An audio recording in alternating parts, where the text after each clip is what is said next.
कमरिया जे नचबे ना जिला हो देवरिया ते बचबे ना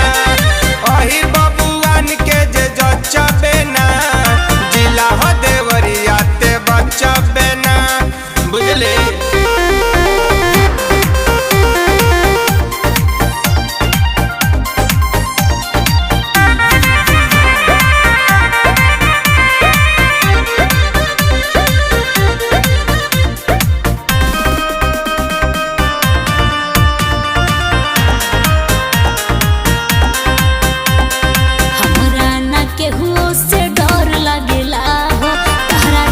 कितना सहर जानेला हो सबका में खास हसलमपुर बजरिया लार बरहज तोर उठा दी घरिया कि जानी पड़ू पीछे बाबू ते अटबे ना हिलाई के कमरिया जे नचबे ना जिला हो देवरिया ते बचबे ना अहिर बबुआन के जे जचबे ना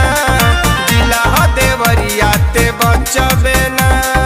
बुझले।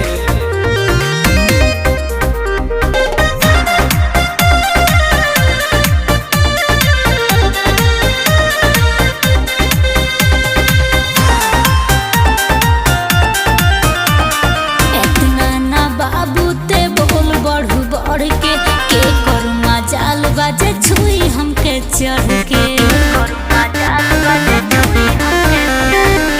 अमिता सुबोध के ते जानत नइखे घाट रे पकड़ी रुदलपुर में गड़ौले रहले दांत रे सीटू राजा जवन चाहता रे चखबे ना हिलाई के कमरिया जे नचबे ना